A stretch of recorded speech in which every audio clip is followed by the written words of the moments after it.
Bienvenidos a la clase número 1 de sistemas de control aplicados. Eh, Me olvidé de grabar, pero bueno, vamos a comenzar a grabar desde este punto.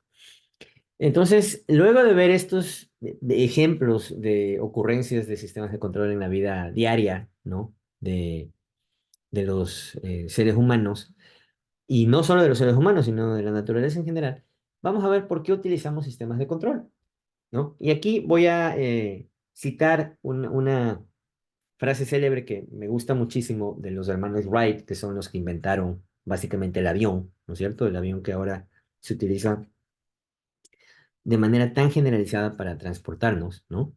Pero los hermanos Wright dijeron en 1901, cuando todavía no volábamos ni cometas, ¿no? Él dijo, sabemos cómo construir aeroplanos,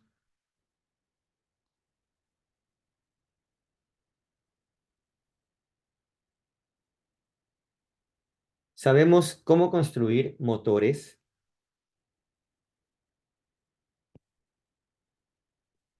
cuando sepamos cómo equilibrar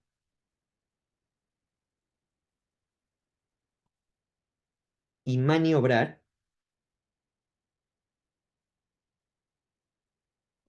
la era del vuelo habrá llegado, ya que todas las demás dificultades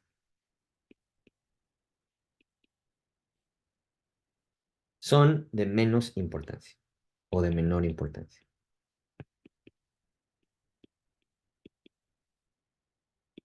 Esto lo dijo uno de los hermanos Wright en 1901. Ya teníamos, ya había prototipos y había habido diseños conceptuales de aeroplanos, ya había motores de vapor, pero faltaba, digamos que ese punto, en inglés se llama sweet spot, ¿no? Ese punto dulce de combinación entre aerodinámica y propulsión, ¿verdad? Que es básicamente esto, ¿no? Aerodinámica y propulsión. Entonces, cuando sepamos cómo equilibrar la aerodinámica con la propulsión, vamos a tener la era del vuelo, ¿no es cierto? Lo chévere fue que luego de que este señor dijo eso, ¿no? Los hermanos Wright resolvieron el problema, ¿sí? Resolvieron cómo equilibrar y maniobrar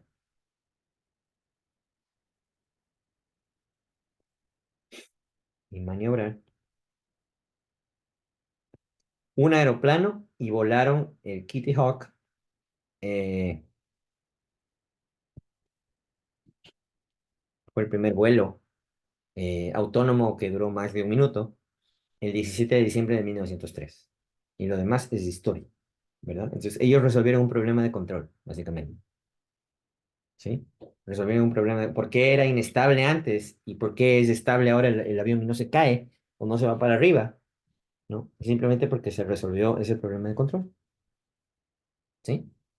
Entonces, miren lo importante que es esta rama, ¿no? De la ingeniería. Y yo agregaría a todo esto que acabo de decir que los sistemas de control son la rama o es la rama más multidisciplinar de la ingeniería mecánica y la ingeniería mecatrónica para el caso, ¿no? Porque confluyen en ella, en sistemas de control confluyen todas las ramas, todas las diferentes ramas de cada una de las ingenierías, ¿no? Eh, Y aquí van a utilizar elementos y herramientas que aprendieron en dinámica, en estática, en ecuaciones diferenciales, en instrumentación básica, electricidad, electrónica, mecánica de fluidos, sistemas hidráulicos, sistemas mecatrónicos, en fin, ¿no? Todo eso se confluye en este, digamos, nudo de conocimiento. ¿Ok? ¿Alguna pregunta hasta aquí?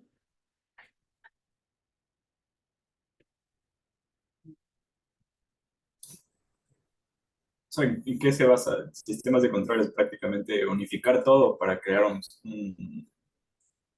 sistema para controlar lo que hemos creado. Chévere la pregunta. Básicamente lo que hacemos aquí es entender un sistema dinámico, ¿sí? ¿Cómo lo entendemos? Modelándolo, ¿verdad? Creando una ecuación matemática de ese sistema dinámico. Esa ecuación matemática, que es una ecuación diferencial, la metemos en un, digamos, algoritmo, ¿no es cierto? Y la respuesta que esa ecuación nos da, la queremos modificar. ¿Cómo modificamos esa respuesta? Cambiando la dinámica del sistema artificialmente, ¿verdad? Entonces, agregándole términos a esta ecuación para que, qué sé yo, la respuesta no se me vaya para arriba, sino que se quede recta, ¿verdad? Por ejemplo, el avión, ¿verdad? Eso es lo que hacemos básicamente, modelar el sistema dinámico para modificarlo mediante manipulación de su dinámica, ¿sí? Con elementos agregados, ¿ya? ¿Sí quedó claro? Y ya vamos a ver Sí, más con con el pasar de las clases, pero básicamente eso es en entendido. pocos rasgos, Gracias. ¿no? Sí, de nada, gracias por la pregunta. ¿Alguna otra? Por favor, siéntanse con toda la confianza de preguntar, ¿no? La clase se hace más interesante si hay preguntas. Entonces, hagamos una definición formal de sistema de control, ¿no? Aquí tenemos, y aquí he dibujado yo un diagrama, ¿no? Que es el diagrama más fundamental de un sistema de control que se llama diagrama de bloques, ¿no es cierto? Un bloque en un diagrama de bloques es un proceso que tiene una entrada y una salida, ¿verdad? Y dentro del bloque está el proceso en sí, ¿no es cierto? Esto que acabo de decir, la respuesta de su compañero, esta dinámica, ¿no es cierto? Aquí adentro está la dinámica del sistema, la ecuación diferencial o lo que sea, como sea que describimos el funcionamiento del sistema, lo colocamos aquí adentro, ¿sí? Las entradas tienen varios nombres: referencia, entrada, estímulo, excitación externa, respuesta deseada.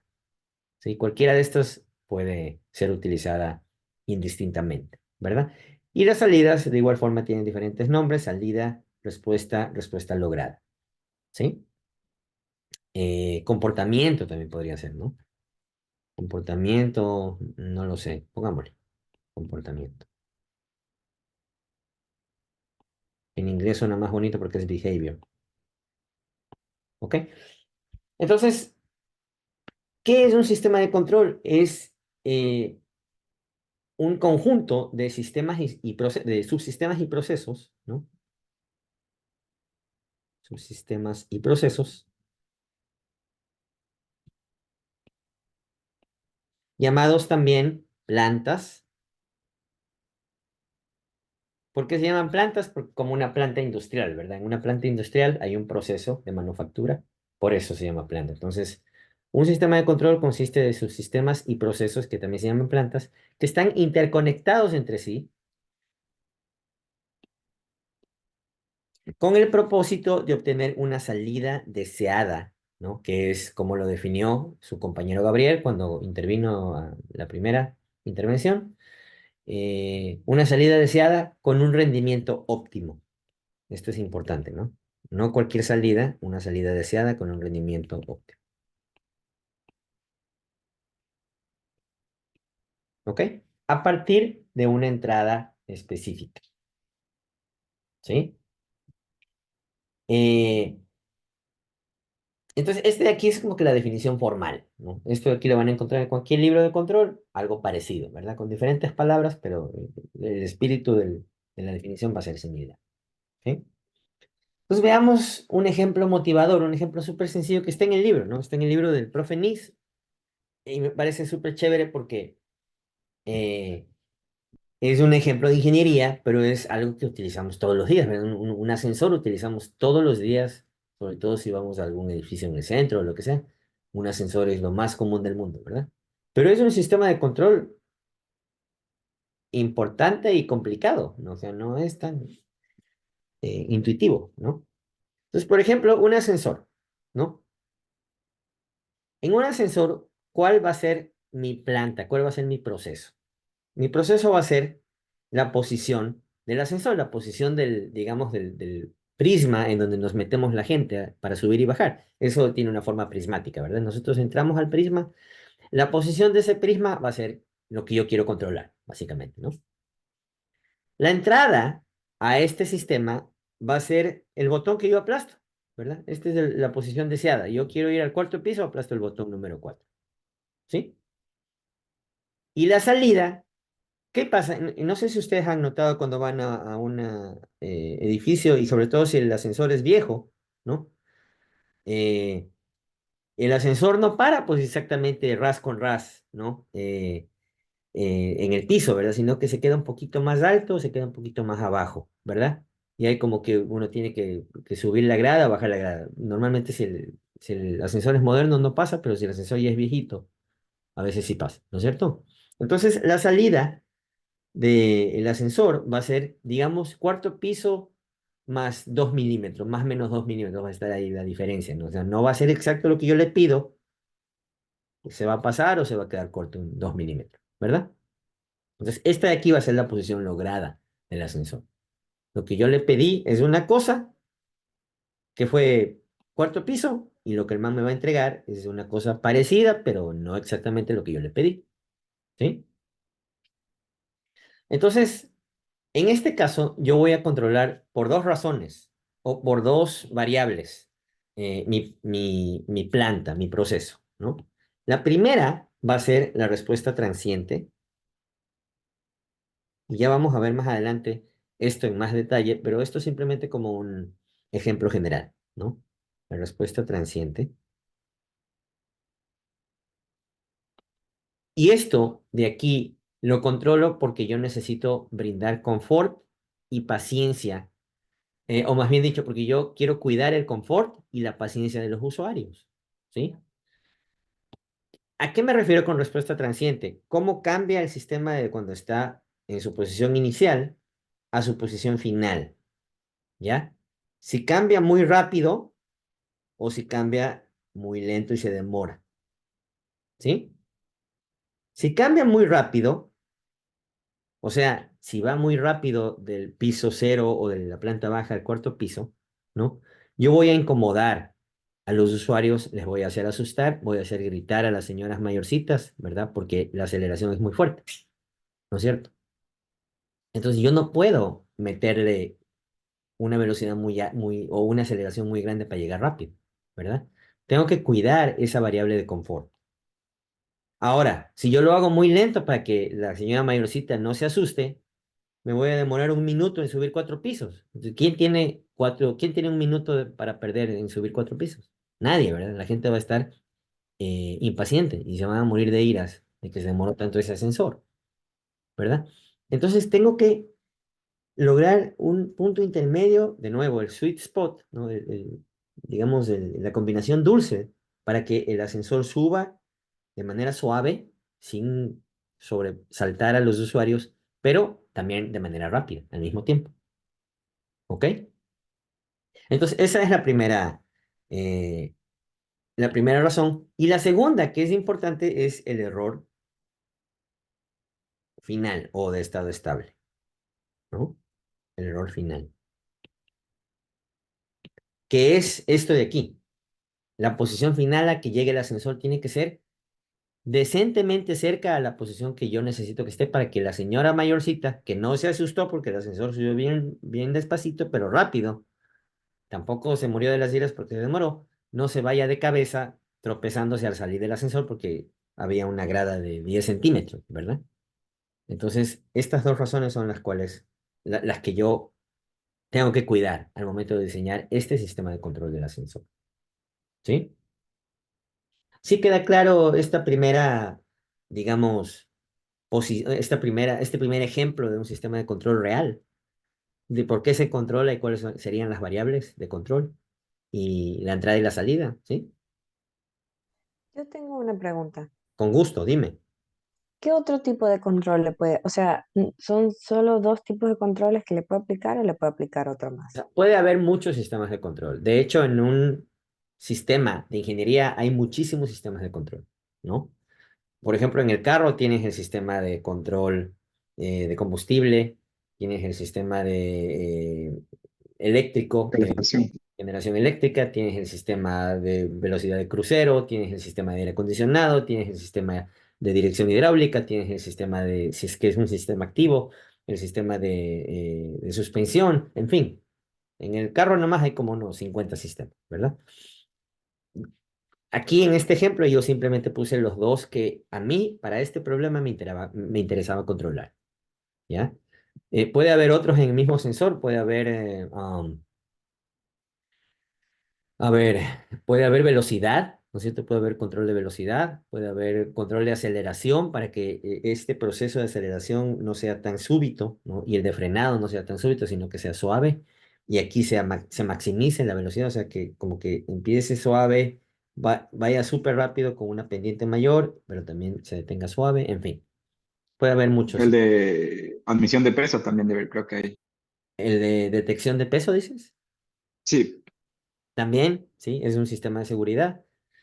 Eh, Ese es más un sistema de seguridad, pero ya podría pensar otros, ¿no? El sistema hidráulico o el sistema de giro de las poleas o lo que sea que mueven el ascensor. En fin, habría muchos otros, ¿no? Pero para este específico ejemplo hemos puesto dos que son importantes para lo que es la gente, ¿no? Que son los usuarios. ¿Sí quedó claro? o sea, ahí me perdí un Sí, poco entre lo de sistema de seguridad y sistema de control. El sistema de seguridad es simplemente una medida para evitar un fallo de de alguna operación del ascensor en este caso, ¿no? Por ejemplo, eh, si es que se suben 20 personas y el ascensor solamente puede recibir 10 o 15, va a sonar una alarma, ¿sí? Eso de ahí se puede considerar un sistema de control, pero en realidad no estás mirando la dinámica de ningún sistema, no solamente estás midiendo el peso y si es que está muy pasado, suena la alarma. Un sistema de control es un sistema dinámico, en el sentido de que tú am, persigues o monitoreas la dinámica del sistema, cómo va cambiando la dinámica del sistema. En este caso, la altura, la posición de la altura del ascensor sería tu dinámica del sistema, ¿no? Cómo va cambiando la posición, ¿sí? Para Y qué tan seguridad rápido. también le colocan unos sensores magnéticos que cuando llega al tope, cuando activa el sensor de final de carrera, Ujú. hace un corto en el tablero y ya se puede abrir el cerrojo magnético para evitar que la gente abra la puerta mientras está moviendo el elevador. Ok, ok. Seguramente, sí, no soy experto en elevadores, pero seguramente hay muchos mecanismos de seguridad, ¿no? Pero los sistemas de seguridad no necesariamente son sistemas de control per se. Tiene que haber un trasfondo dinámico. Dime, Raúl. Siguiendo con ese ejemplo, entonces, un sistema de control sería en el caso de que la velocidad y la aceleración del ascensor varíe con respecto al peso de las personas. Correcto, exactamente. De hecho, eso es lo que hace esto, ¿no?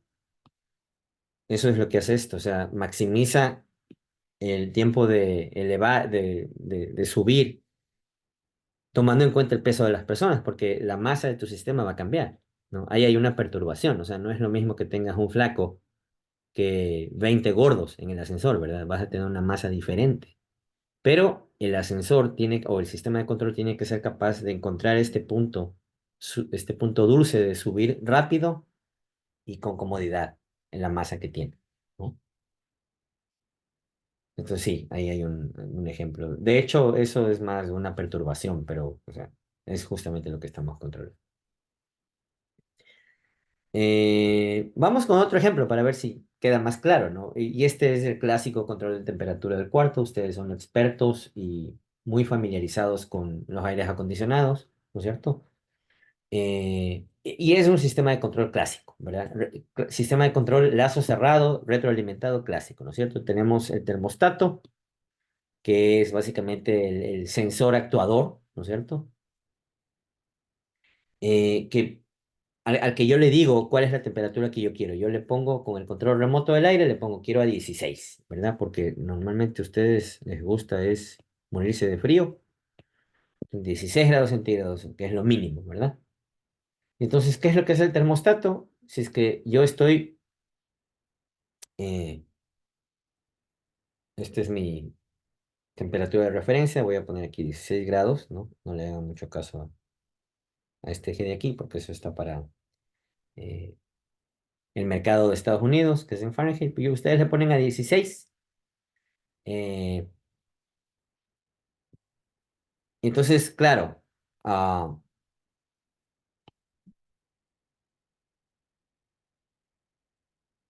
la temperatura de mi cuarto va a estar como que a más, ¿no? Digamos que a, no sé, a 25. Entonces ustedes le ponen a 16 y el man va a comenzar a bajar para llegar a la temperatura a la que ustedes desean, ¿no es cierto? Y en el momento que llegan a la temperatura, de hecho, sobrepasa un poquito, ¿verdad? Digamos como que a 15 grados, ¡pum! Se apaga el compresor, ¿verdad? Entonces la temperatura va a comenzar a subir hasta que luego sobrepasa de nuevo algún límite y de nuevo se vuelve a prender el compresor. Y así va a ser como que el ciclo, ¿verdad? Entonces lo que hace el termostato básicamente es encender el switch del compresor, ¿no es cierto? On, off del compresor. Este ejemplo de aquí, tal como está escrito, es para un sistema de calefacción, ¿no? Que es básicamente lo mismo, pero en sentido contrario, ¿no? Y aquí en vez de el furnace, vamos a tener un compresor, ¿no? Que es para aire acondicionado,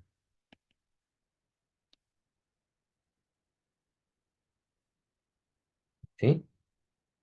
Entonces, la dirección del cubo va a ser diferente. Aquí lo que vamos a hacer es expulsar calor en vez de meter calor, ¿no? Y obviamente el cuarto se va a enfriar, ¿no es cierto? A enfriar, ¿ok? Estos ciclos que ven aquí abajo van a ser, en el caso nuestro, los ciclos en donde el compresor va a estar prendido, ¿sí? Entonces, aquí se prende el compresor, baja la temperatura, luego se apaga. Se prende el compresor, baja la temperatura y luego sigue subiendo así, ¿no? Y este es un sistema parecido a algo que yo estoy haciendo ahorita en mi laboratorio, ¿no? Que ojalá pueda tener la oportunidad de mostrarles en una clase futura. Entonces, otro ejemplo de sistema de control clásico de este de aquí, ¿no? Miremos cuáles son las ventajas de utilizar sistemas de control. Construimos sistemas de control, y esto también está en el libro de Profenis, por cuatro razones principales, ¿no? La primera es amplificar potencia. Amplificar potencia. No siempre podemos mover un sistema dinámico de manera precisa, ¿no? Con nuestras manos o con sistemas manuales, ¿no? ¿Verdad? Necesitamos máquinas para poder mover eh, este tipo de sistemas. Entonces, pero las cosas que son pesadas tienen inercia, entonces no es tan fácil. O sea, ¿cómo yo detengo el ascensor justo en el cuarto piso sin que me pase? Porque tengo una inercia de toda la masa de la cabina más toda la masa de la gente, ¿no? Entonces yo necesito poder controlar esa amplificación de potencia de manera, o poder modular ese movimiento de manera fina. Y la única manera de hacerlo es utilizando sistemas de control, ¿no? Mediante el control de la potencia que estoy manejando para subir ese sensor. La número dos es control remoto. Esto también, de nuevo, ya les dije, no está en el libro de Profe Nis.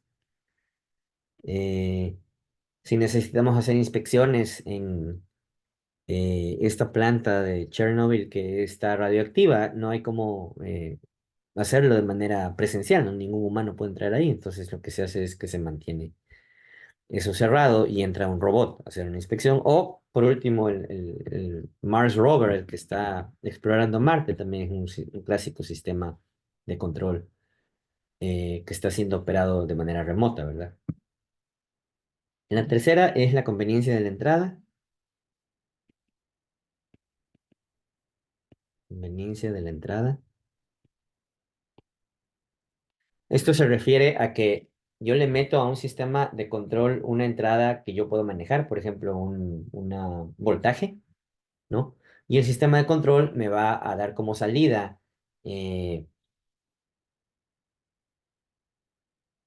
una variable diferente utilizando un mapeo, ¿verdad? Entonces, por ejemplo, yo le meto, justamente esta foto es del termostato de mi casa, ¿no? Entonces yo le meto 78 grados, le indico que me ponga en la casa a 78 grados Fahrenheit, ¿no? Entonces, por detrás, termostato manda una señal eléctrica al horno, o más bien dicho, a la caldera que tengo en la calefacción, y esa caldera abre la válvula de gas, ¿no es cierto? Y quema la cantidad de gas necesaria para proveerme una temperatura de 78 grados dentro de la casa, ¿verdad? Pero yo nunca fui a la caldera a abrir la válvula, nada, ¿no es cierto? Yo simplemente le dije, dame 78 grados de temperatura interna y él hizo sus cálculos internos y convirtió eso en una señal eléctrica, ¿verdad? A eso se refiere la conveniencia de la entrada. Y finalmente la compensación de perturbaciones, ¿no? Que es lo más común, ¿sí? Compensación de perturbaciones. Perturbaciones. ¿No? La compensación de perturbaciones es todo lo que perturba el sistema para controlar o para mantenerse eh, en el set point que nosotros le damos. Por ejemplo, en el carro, eh, en el sistema de velocidad de crucero de un vehículo, ¿no? Yo le pongo que me mantenga la velocidad del crucero a 100 kilómetros por hora, ¿no? Y el vehículo, chévere, lo hace en el plano, ¿no es cierto? Pero en Ecuador tenemos muchas subidas. ¿Qué pasa cuando comienza una subida? Esa es una perturbación. ¿No es cierto? Entonces el sistema de control no puede mantener al mismo nivel el acelerador, sino que tiene que compensar, tiene que aplastar más el acelerador o abrir más el inyector o lo que sea que haga el sistema de control para que el carro siga manteniendo la velocidad deseada, ¿no? Entonces, eso es, en realidad lo que hacen la mayoría de sistemas de control es compensar perturbaciones. ¿Sí? ¿Alguna pregunta hasta aquí? Pues veamos una pequeña reseña histórica. Eh, Y esto es muy, muy, muy de pasada, ¿no? Para cerrar como que la historia de la clase de hoy. Los primeros registros del uso de sistemas de control son tan viejos como 300 antes de Cristo, ¿sí? Es decir, hace 2500 años, más o menos, ¿no? Aquí eh, el invento fue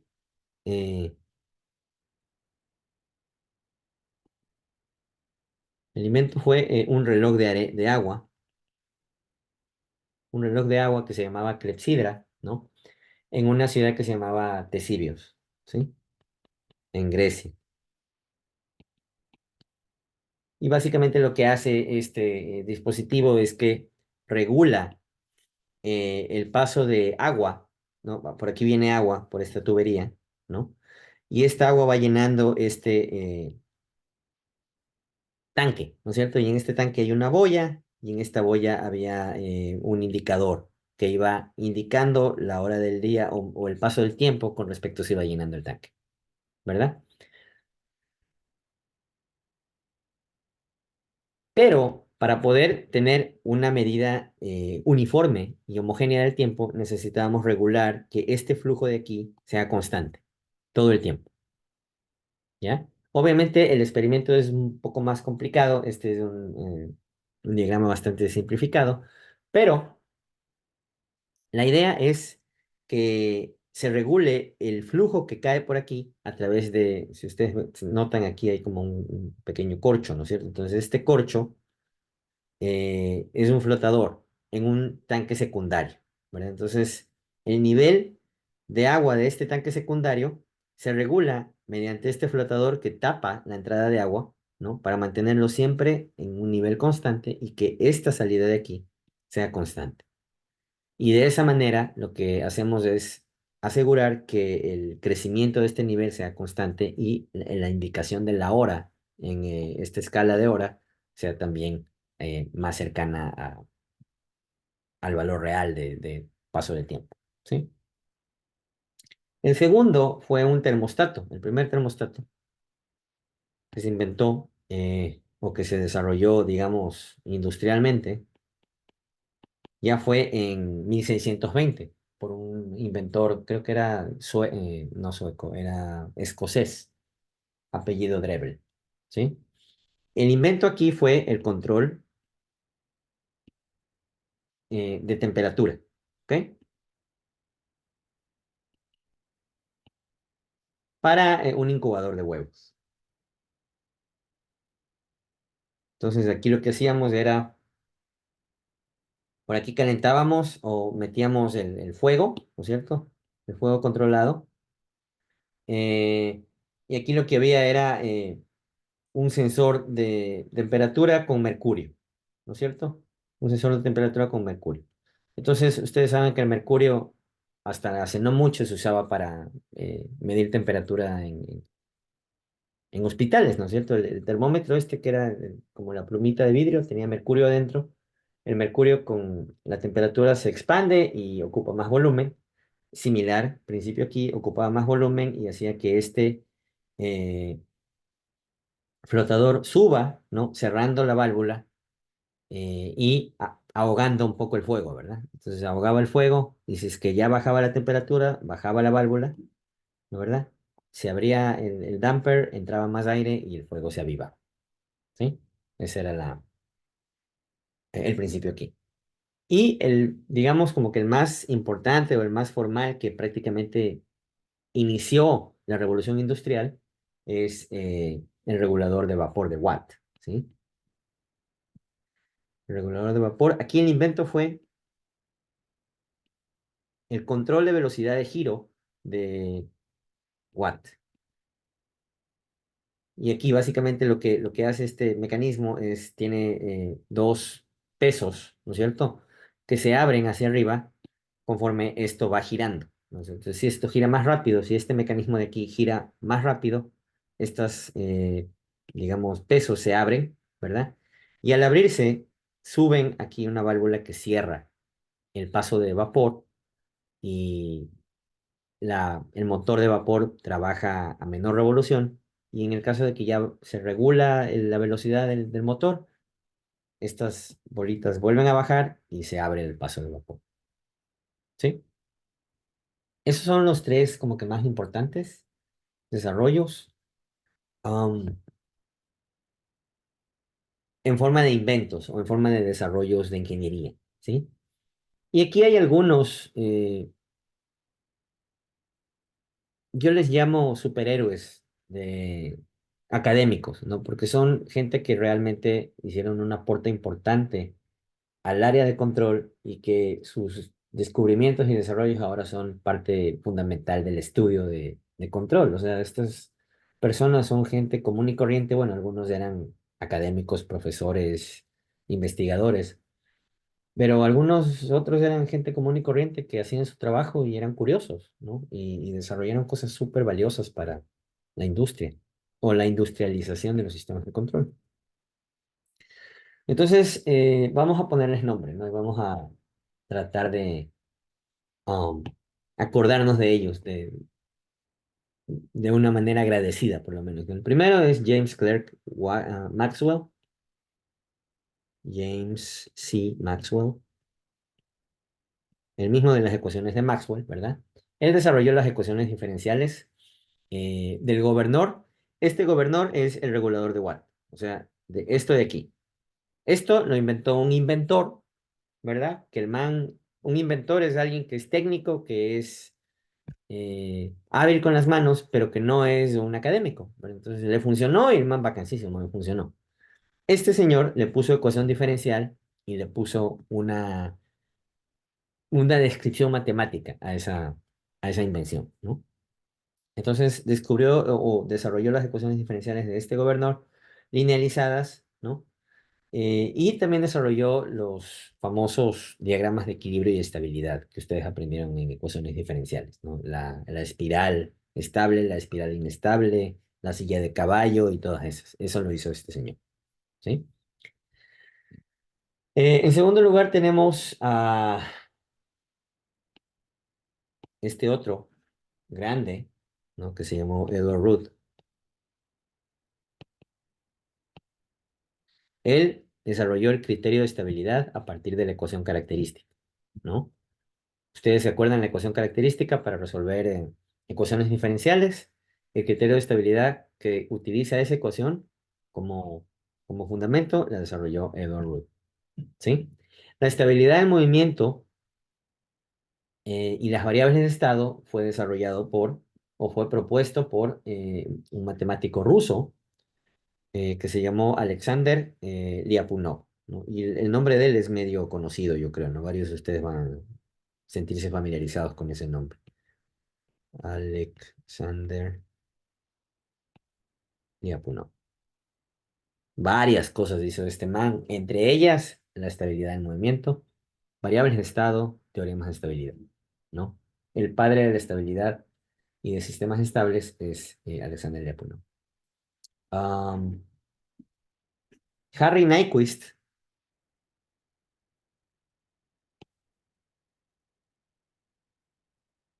era un ingeniero que trabajaba en una empresa de teléfonos, como que ahora trabaje en Claro o en Movistar, ¿no?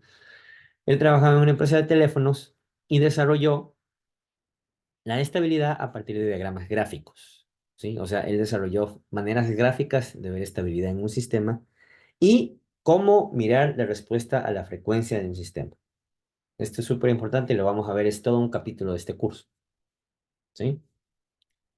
eh, Héroe académico. Y él no era académico, él era un ingeniero. El man era un aficionado del desarrollo de cosas chéveres, ¿no? Este man tuvo un compañero que se llamó Hendrik Bode. También seguramente algunos de ustedes habrán escuchado, me comí un Hendrik Bode.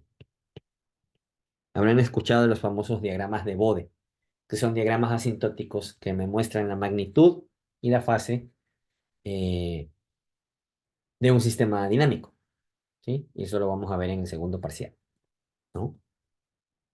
Cuando estemos viendo esas cosas, capaz vuelvan a estas páginas y digan, ah, este man fue el que hizo eso. Eh, la primera descripción del control proporcional derivativo, que es básicamente lo que describió su compañero Gabriel, ¿no? El PID, el famosísimo control PID, que ustedes lo ven en todo lado, ¿no? Si se compran un horno moderno, dice control PID. Si se compran un calentador industrial, tiene control PID, ¿no? Si se compra una cafetera de las modernas, de las para hacer café expreso, las caras, tienen control de temperatura PID, ¿no?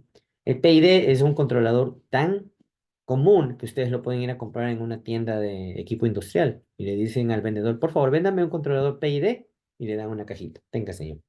Y usted lo puede poner en cualquier proceso industrial que usted quiera, ¿no? Este control, su primera descripción fue desarrollada por tres compañeros que se llamaban Callender, Hatry y Porter.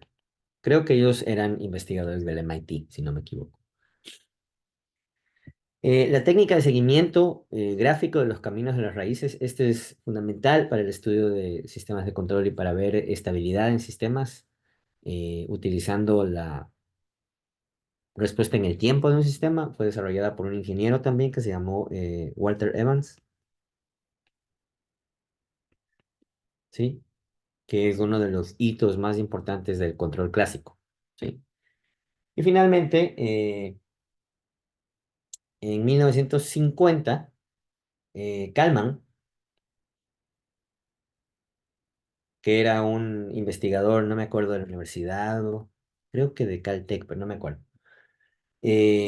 desarrolló un filtro para procesos de control que estimaba la salida del sistema de control, porque no siempre se puede medir lo que sale del sistema de control. Entonces, él desarrolló una manera de estimar estos estados de salida del sistema de control sin necesidad de medirlos, ¿no? Entonces, uso de ecuaciones diferenciales ordinarias como modelo para procesos de control, el famoso filtro Kalman, ¿sí? Am, Ellos son a los que le debemos lo que tenemos ahora como sistemas de control clásico o moderno, ¿sí? Finalmente, ya para terminar, tenemos dos tipos de sistemas de control, lazo abierto versus lazo cerrado, ¿sí? En los sistemas de lazo abierto, la relación de entrada-salida no está conectada, ¿no es cierto? Que es este caso. Básicamente yo tengo un sistema de control al que yo le meto una referencia y la salida es lo que el sistema cree que es lo que yo quiero, ¿ya? Pero no hay una manera que el sistema sepa si la salida que me está entregando está cercana a la entrada o está alejada, ¿no? Eh, entonces, la relación entrada-salida es básicamente una relación causa-efecto, ¿sí? Usualmente una amplificación de potencia. Entonces, usualmente aquí lo que yo tengo es una amplificación, ¿no? Yo meto la entrada, amplifico y tengo una salida amplificada, ¿no es cierto? En el sistema en lazo abierto, ¿sí? Lazo abierto, LA. El regulador para producir la respuesta deseada está en lazo abierto sin ser conectado, básicamente, ¿no? La respuesta deseada está en esta forma. Regulador en serie con el proceso y la salida obtenida. ¿Sí?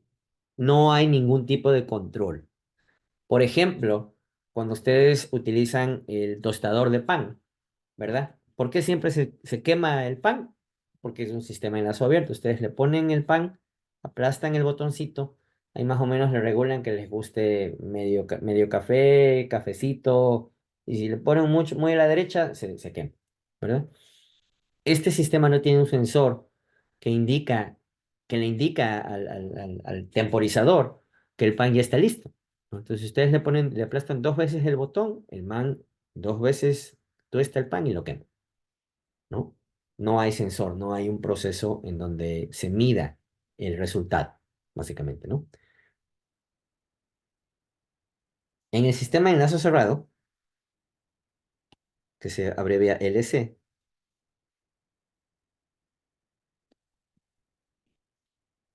se utiliza una medición de la salida para comparar con la entrada, ¿sí?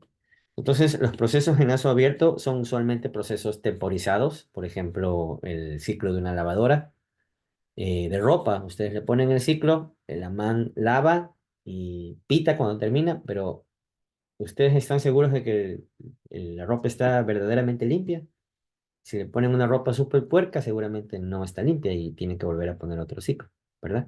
Hoy en día hay lavadoras que tienen sensor de limpieza, ¿no? Entonces termina de lavar cuando está limpio, cuando siente el sensor que está limpio. Lo mismo con los sistemas en lazo cerrado, ¿no? Tenemos una comparación a través de un sensor que va a indicarle al regulador cuál es el error que yo tengo. Entonces esto, por ejemplo, sigue sucia la ropa, está 20% sucia.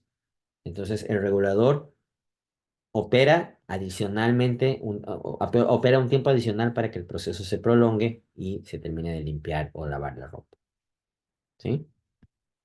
Aquí tenemos otros dos ejemplos que están en el libro de sistemas en lazo abierto y en lazo cerrado, en donde la diferencia principal es justamente la retroalimentación, ¿verdad? Este ciclo, este lazo de aquí se llama lazo retroalimentado,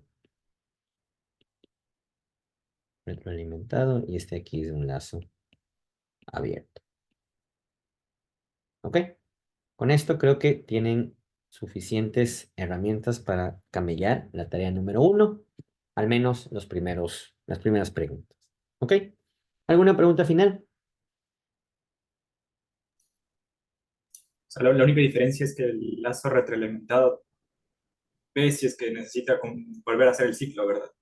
No te escuché la primera parte de tu pregunta, por favor, repíteme. La única diferencia entre lazo abierto y retroalimentado es que en el retroalimentado hay un sensor, o sea, algo para ver si repite el ciclo o no, ¿verdad? Correcto. No necesariamente si repite, pero si corrige más, ¿sí? Ok. En el caso del lazo abierto no hay sensor, por lo tanto es como un sistema que trabaja a ciegas, ¿no es cierto? Y más o menos como cuando te despiertas de madrugada para ir al baño y te da pereza prender la luz y te vas a ciegas, a oscuras, porque ya conoces tu casa, más o menos te vas a oscuras al baño, ¿no es cierto? Eh, calculando porque más o menos en tu cabeza sabes en dónde están las cosas y sabes que no te vas a golpear, ¿verdad? Pero si estás en un lugar que no conoces, de ley te toca prender la luz para ver, porque si no te pegas, ¿no? Es más o menos una comparación, pero es así, o sea, el lazo abierto es ciego, a ciegas. Eh, y lazo cerrado es con comparación. Sí, Jeremy, adelante. Ingeniero, buenas noches. Una pregunta. ¿El sistema de llenado de la válvula de un inodoro podría ser considerado un sistema de control? Yo ya lo dije, sistema de control de lazo cerrado, ¿no? Lazo cerrado porque el sensor, ¿cuál es? ¿Cuál es el sensor del Sería la boya esta, la boya, ¿no válvula. es cierto? La boya es el sensor, justamente la boya es el sensor y es un sensor actuador en realidad, porque está conectado con la misma varilla, ¿no? A la válvula, ¿no es cierto? Entonces, conforme sube el nivel, cierra la válvula. Conforme baja el nivel, abre la válvula. Pero es un sistema de control con retroalimentación, sí. Listo, gracias. ¿Cuál sería un sistema de llenado en lazo abierto? eh, la, la persona que está en la cocina, ¿no? O sea, voy a dejar abierto la llave para que se llene la jarra y me voy a hacer otra cosa y luego se puede regar, ¿no es cierto? O sea, más o menos calculo que en un minuto vuelvo y ya está llena la jarra. Eso es lazo abierto, ¿no? Sin sensor. Lazo cerrado es si me quedo ahí viendo hasta que llega al nivel de la jarra donde yo quiero y ahí cierro la llave. Entonces, ¿cuál es el sensor? Mis ojos, ¿sí? ¿Algo más? Chévere, entonces camellen el deber. Si tienen preguntas, ya saben que pueden solicitar consultas si quieren, o si no, en la siguiente clase podemos discutir rápidamente si tienen alguna pregunta sobre la tarea. Y nos vemos el día jueves. Que les vaya muy bien. Cuídense mucho. Chao, chao. Gracias, profe. Disculpe, una pregunta. Las diapositivas, esas no estarán en el aula virtual, ¿o sí?